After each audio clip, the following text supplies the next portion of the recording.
Bienvenue dans cette vidéo qui va parler de en quoi la poésie est-elle devenue publicité.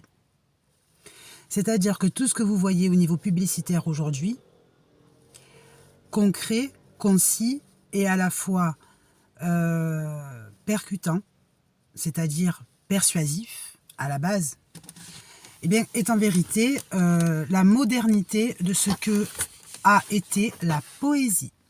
Comprenons. Par exemple, je vais observer un arbre. D'accord? Et donc, je vais dire tout simplement ce que je vois. L'arbre vert foncé a un tronc marron, grisâtre,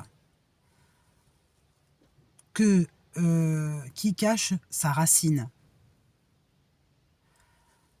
Dans le paysage du ciel bleu, près de son ami, l'arbre aussi.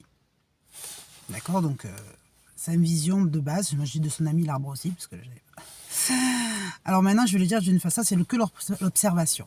D'accord? Donc, je n'ai rien dit d'argumentaire à ce sujet. C'est mon observation.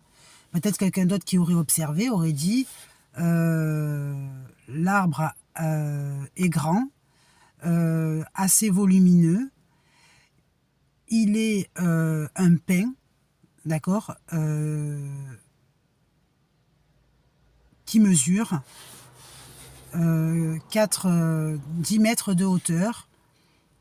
C'est une autre forme d'observation qui est plus détaillée, plus scientifique, plus géométrique, plus, d'accord, voilà. Alors, maintenant, on va le transformer en une forme de poésie.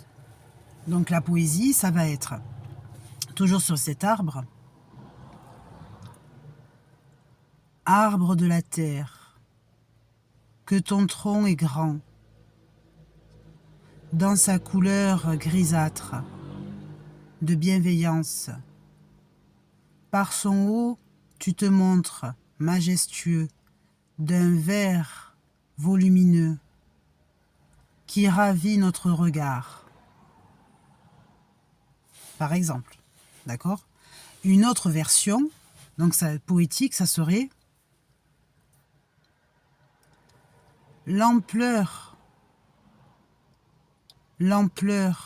et le monde de l'arbre ainsi adoré, qui sait voir ce que je ne vois pas, car tout le jour il est.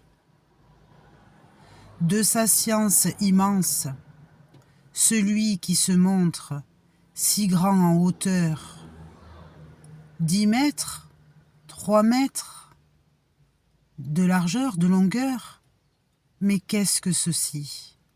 Quand l'observer montre avec lui un panorama bien plus grand, qui pourtant ne le domine pas.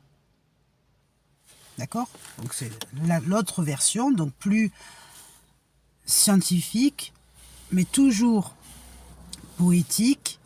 Et donc on voit bien une différence, d'accord, sur la base de l'observation et sur la base de l'émotion. Donc l'émotion. Maintenant, pourquoi dire que poésie est devenue publicité? Eh bien, par exemple, on va essayer de reprendre un modèle poétique sur une voiture. D'accord? Donc là, ça n'a rien à voir de naturel, c'est fabriqué par l'homme. Donc je vais dire la voiture, je ne dis pas de marque. D'accord? Je veux dire la voiture est petite, a 4 roues, des phares, un volant et de couleur grise. Poésie à ce sujet, je vais dire la voiture toute mignonne se voyait rouler de ses 4 roues ensemble et en bonne équipière, que le volant aimait guider par devant et que derrière suivi savait se tenir bien obéi. Alors, de sa couleur grise, oui, grise, elle savait se démarquer sur la route, qui elle aussi avait pris sa même couleur, tellement sa beauté était formidable. Alors cette voiture, qui a des phares, pouvait aussi voir quand la nuit se présentait. D'accord? Donc, en fait, automatiquement, la poésie, qu'est-ce qu'elle va faire? Elle va personnaliser, elle va donner une âme à la matière. D'accord? La publicité, qu'est-ce qu'elle va faire? Elle va donner une âme au client qui observe la publicité. Parce que, en général, la publicité, c'est quelque chose qu'on observe non pas avec intensité, mais plutôt avec rapidité. Donc, ça veut dire que d'un point à un autre, du temps de la poésie au temps de la publicité, eh bien, il y a tout simplement la vitesse à laquelle la personne s'autorise à observer. C'est pourquoi la publicité, en fait, va essayer d'attraper le regard rapide, encore plus rapide, et pourtant posé depuis longtemps. Par exemple, je suis devant un panneau publicitaire et je vais dire. Donc, il y a écrit des noms de marques d'entreprises, d'accord, en présentant un bâtiment qui regroupe toutes les marques dans lesquelles, bien sûr, on peut aller acheter des achats. Et donc, on a juste les logos, hop, et une grande flèche qui montre, voilà, ici, vous avez, ça s'appelle, je vais dire, tartiflette. D'accord? Dans tartiflette, vous avez. Donc, en fait, c'est une forme de flash visuel que l'humain doit avoir pour pouvoir créer son envie, sa volonté, sa motivation, son imagination, mais aussi inspirer son âme de ce que représente la publicité. Pas facile. Pas facile du tout.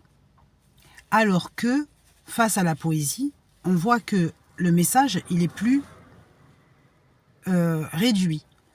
D'accord? Donc, ce qui est plus difficile, c'est quoi? Eh bien, c'est d'être capable de capter l'attention, y compris avec la patience. Donc, si je comprends que la poésie est pleine de patience, ça veut dire que la publicité doit elle aussi être pleine de patience. Si la publicité est pleine de patience, elle va être faite de quelle façon? Ça veut dire qu'on va être capable personnellement de remettre en question la publicité. D'accord? Quand on voit qu'une publicité est faite sans patience, on est capable de la remettre en question. Et c'est cette remise en question qui va permettre d'accéder au lieu.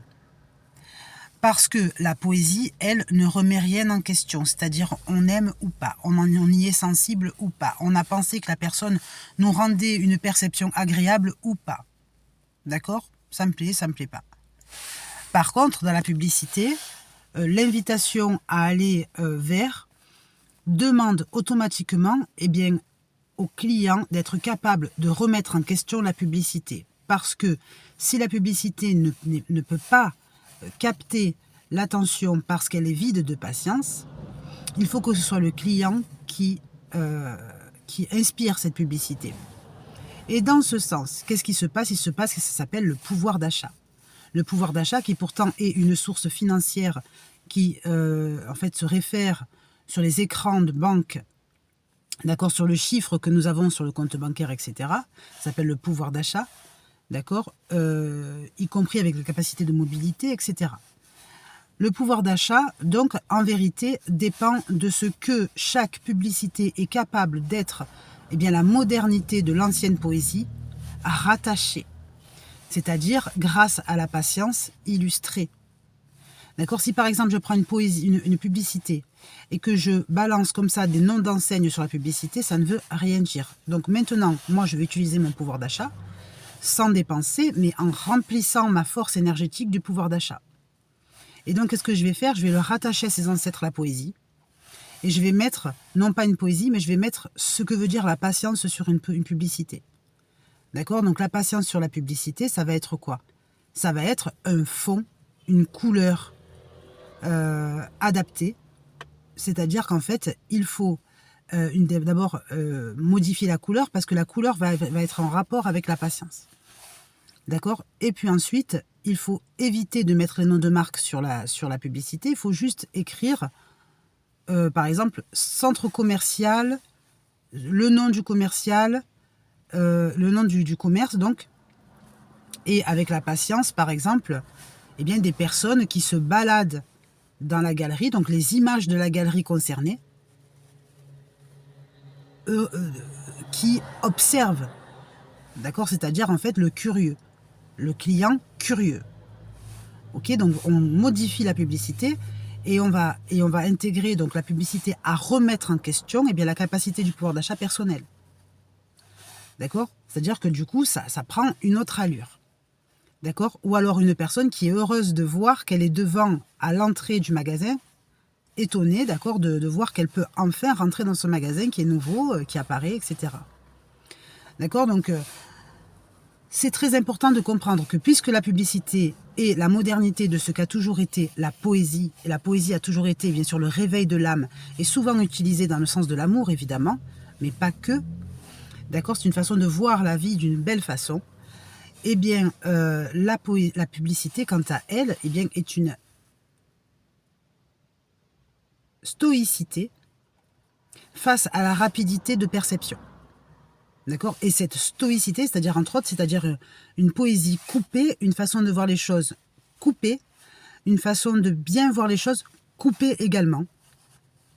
Et donc, il faut le rattacher à sa famille, les ancêtres qui sont les poésies, pour pouvoir illustrer de la patience qui, elle, plaît.